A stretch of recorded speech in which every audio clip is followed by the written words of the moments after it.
اپنے دل کی کیفیت اسے بتایا کریں کہ آپ کیا محسوس کر رہے ہیں، کتنی تکلیف میں ہے۔ آپ یقین کریں وہ بہت پیار سے سنے گا۔ اس کے سامنے رو لینے سے آپ کے دل میں سکون اترے گا۔ بے شک وہ دلوں کا ہمراز ہے۔ خامیاں تو ہر کسی میں ہوتی ہے، پر ہمیں نظر تب آتی ہے جب ہمارا دل ان سے بھر چکا ہوتا ہے۔ ناراضگی، گلے شکوے وہاں اچھے لگتے ہیں جہاں اپنائیت ہو۔ جہاں کسی کو مان رکھنا نہ آتا ہو، وہاں خاموشی سے مسکرا دینا ہی اچھا ہے۔ تمہاری اتنی نافرمانیوں کے بعد بھی وہ تم سے منہ نہیں موڑتا، بلکہ وہ کہتا ہے، اے میرے بندے، اب تو تھک گیا ہوگا، تو دنیاوی محبتوں کے پیچھے بھاگ بھاگ کر اب تو آجا، آجا میری حقیقی محبت کی چھاؤں میں۔ مجھے روزانہ یہ الفاظ ہمت دیتے ہیں، غم نہ کرو، بے شک اللہ ہمارے ساتھ ہے۔ کھول کر تو دیکھو قرآن پاک، اللہ اپنے بندوں سے کتنے دکھ بڑے لہجے میں گلا کر رہا ہے۔ اے میرے بندے، تجھے دنیا کی کون سی چیز نے دھوکے میں ڈال رکھا ہے جو تو اپنے اتنے قریب رب سے غافل ہوا بیٹھا ہے؟ نا امید نہ ہو، غم نہ کرو، کمزور نہ پڑو۔ کیا تم نے نہیں سنا؟ بے شک ہر مشکل کے ساتھ آسانی ہے۔ کبھی تھک جائے، کبھی ٹوٹ جائے تو کسی کو کانوں کان خبر نہ ہونے دے، اور جو بھی دکھ میں اپنے رب کریم کے حضور بیان کرے، بس آپ اور میں مل کے تہجد پڑھے، شکر ادا کریں کہ اس نے تمہیں اور مجھے ایک کر دیا۔ میرے گمان کی چھوٹی چھوٹی دعاؤں پر یا اللہ اپنی شان کے مطابق تو کن فرما دے۔ نماز عشق تیرے آنچل میں عطا کر چکے، اب کسی اور کو چاہوں تو کافر ہو جاؤں۔ اللہ جی، آپ کو تو پتہ ہے میں کن کن مرحلوں سے گزر کر آپ تک پہنچا ہوں۔ یا اللہ، آپ سے بس یہی دعا ہے، اب کبھی گمراہ مت ہونے دینا، مجھے ہر اس کام سے بچانا جو آپ کی ناراضگی کا سبب بنے۔ جب تمہیں گانا سنتے ہوئے بے چینی ہوتی ہے، جب تم ماں باپ کے لیے کچھ کرنا چاہتے ہو مگر نہیں کر پاتے، جب آنکھوں کا زنا کرتے ہوئے تمہارا ضمیر اللہ کی یاد دلواتا ہے، جب غیر محرم سے بات کر کے تمہیں سکون نہیں آتا، جب کچھ غلط کرتے ہوئے تم ایک دم سے پیچھے ہٹ جاؤ، جب قرآن نہیں پڑھتے مگر پھر بھی دل چاہتا ہے کہ قرآن پڑھوں، جب نماز کے لیے اٹھ نہیں پاتے مگر پھر بھی کوشش کرتے رہتے ہو، تو پتہ ہے اس کا کیا مطلب ہے؟ تم اللہ کی نظروں میں آ گئے ہو۔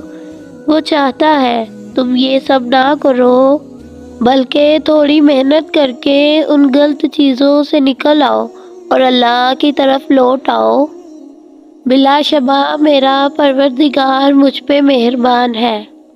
یا اللہ، مجھ کو وہ عطا کر دے جس کی میں نے تجھ سے امید لگائی ہوئی ہے۔ بھروسہ لفظ چھوٹا سا ہے، لیکن ثابت کرنے میں پوری زندگی لگ جاتی ہے۔ درخت اپنا پھل خود نہیں کھاتے، دریا خود اپنا پانی نہیں پیتے۔ پتہ ہے کیوں؟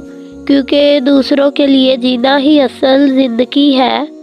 تم سن کے کیا کرو گے کہانی غریب کی، جو سب کی سن رہا ہے، کہیں گے اسی سے ہم۔ یا اللہ، مجھے کچھ نہیں چاہیے، آج مجھے صرف آپ کی محبت چاہیے، مجھے آپ کا قرب چاہیے۔ اللہ جی، میں تھک گیا ہوں حالات سے لڑ لڑ کر۔ یا اللہ، مجھے ایسی جگہ بھیج دے جہاں دنیا کی کوئی فکر میرے قریب نہ آئے۔ یا اللہ، میں وہاں صرف ہر وقت آپ کے ذکر میں مشغول رہوں۔ یا اللہ، میرا دل کرتا ہے کہ میں سجدے میں سر رکھوں تو سر نہ اٹھاؤں، بس سجدے میں پڑے پڑے ہی زندگی گزر جائے، اور جب سجدے سے اٹھوں تو یہ زندگی ختم ہو چکی ہو اور آپ میرے سامنے ہو، اور میں آپ کی رحمت کی آغوش میں آ کر آپ کو پھر سے دکھڑے سناؤں جو میرے اوپر گزرے، اللہ جی میں جانتا ہوں آپ تو میرے ایک ایک لمحے سے واقف ہے۔ آپ تو جانتے ہیں نا اللہ میں نے کس کس وقت پر کتنی مشکل سے صبر کیا۔ یا اللہ اب دل کرتا ہے آپ سے ملاقات کرنے کو۔ جس کو منزل سمجھتا ہوں وہ پھر منزل نہیں رہتی۔ حجاب و نور کا یہ سلسلہ یا رب کہاں تک ہے؟ وہ کہتا ہے اے میرے بندے تو اتنے گناہ کر کے زمین سے لے کر آسمان کی چھت تک لگا دے اور پھر ایک مرتبہ کہہ دے کہ یا اللہ مجھے معاف کر دے تو میری عزت کی قسم میں تیرے سارے گناہ معاف کر دوں گا۔ تو اتنی رحیم ذات سے تم کیوں مایوس ہوئے بیٹھے ہو؟ کبھی بھی مایوس نہ ہونا اللہ سے کہ میں اتنے گناہ کرتا ہوں تو وہ کیسے معاف کرے گا۔ اللہ بڑا رحیم ہے، اللہ تانے نہیں دیتا لوگوں کی طرح۔ پھر اللہ کہتا ہے کہ چل میرے بندے میں دیکھتا ہوں کہ تو معافی مانگ کر تھکتا ہے یا میں معاف کر کے تھکتا ہوں۔ تو میرے بندے سن لے، معافی مانگ کر تھک جائے گا لیکن میں معاف کر کر نہیں تھکوں گا۔ اگر توبہ کرنے کے بعد دوبارہ گناہ ہو گیا ہے تو پھر بھی گھبرانا نہیں، کیونکہ ہم انسان ہیں، غلطیاں ہوتی رہیں گی، تو لہٰذا مایوس مت ہونا۔ پھر سے اس گناہ کو لے کر اللہ کی بارگاہ میں لا کر اسے معاف کروا لینا اور پھر وہ دوبارہ معاف کرے گا، کیونکہ اسے پسند ہے معاف کرنا۔ اپنے دل میں ایمان کو مضبوط بنائے، اللہ رب العزت کا خوف دل میں بسائے، حساب الہی کی سختی ذہن نشیں کرے اور یہ بات بھی دل و دماغ میں اچھی طرح اجاگر کر لے کہ اللہ رب العزت آپ کو ہر وقت دیکھ رہا ہے، بلکہ آپ کی نگرانی اور نگہبانی بھی کر رہا ہے۔ وہ دیتا ہے بے شمار بے حساب، آپ کے ناشکرے پن کے باوجود بھی دیتا رہتا ہے۔ وہ گنتا نہیں، احسان نہیں جتاتا، ہاں پر آزماتا ضرور ہے، اور اس کی بھیجی ہوئی آزمائشوں میں کھڑا اترنا آسان نہیں ہوتا، پر یقین مضبوط ہو تو مشکل بھی نہیں ہوتا۔ حاصل لا حاصل کچھ نہیں ہوتا، اللہ کے لیے سب کچھ ممکن ہے۔ یہ ہم ہیں جو محتاج ہے اسباب کے، اللہ کو اسباب کی ضرورت نہیں، کیونکہ اللہ ہی تو اسباب پیدا کرنے والا ہے۔ نماز کے ذریعے اللہ سے اپنا تعلق بناؤ، اپنا مقصد اللہ کو راضی کرنا بناؤ۔ میرے بھائیوں، کہاں اس دنیا کو راضی کرنے کے پیچھے لگے ہوئے ہو؟ نمازوں، عبادتوں اور دعاؤں کے بعد بھی اگر آپ کی زندگی سے مشکلات اور پریشانیاں ختم نہیں ہو رہی تو گھبراؤ مت، یہ آزمائش ہے، اور آزمائش بھی اللہ اسی کے حصے میں دیتا ہے جسے وہ اپنے قریب لانا چاہتا ہو۔ تو تمہیں کیا لگتا ہے وہ انسان تمہاری 2 دن والی محبت کے لیے تم سے ہمیشہ وفا نبھائے گا؟ اور سچی محبت تو وہ ہے جو تمہیں خدا کے قریب کر دے، پھر چاہے وہ مجازی ہو یا حقیقی۔ تو یہ سوچ ہے تمہاری، کیونکہ جو انسان اپنے رب کو بھول سکتا ہے اس انسان سے وفا کی امید بے وقوفی ہے۔ وہ دن میں 5 بار اس رب کے بلانے پر اس کے پاس نہیں جاتا جس نے اسے پیدا کیا، اتنا بڑا وجود بخشا، دیکھنے کی طاقت دی، بولنے کی طاقت دی، چلنے کی طاقت دی۔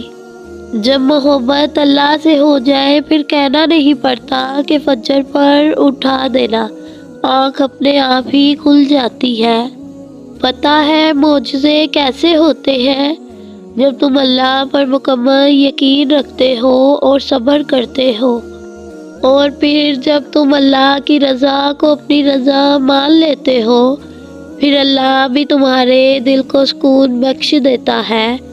حقیقتوں کو قبول کرنا سیکھو، حالات جیسے بھی ہو اللہ کے سپرد کر دیا کرو، کیونکہ ایک وہی تو ہے جو ہر حال میں ہمارے ساتھ رہتا ہے۔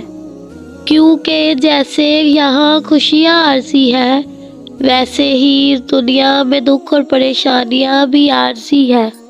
وہ صرف عبادت کرنے والوں کا رب نہیں بلکہ ندامت کرنے والوں کا بھی رب ہے۔ کوئی کسی کو نہیں سمجھ سکتا، انسانوں کے دل سمندر سے زیادہ گہرے اور آگ سے زیادہ پراسرار ہوتے ہیں۔ ہمیشہ قسمت کھیل نہیں کھیلتی، بعض اوقات انسان انسانوں سے کھیل جاتے ہیں۔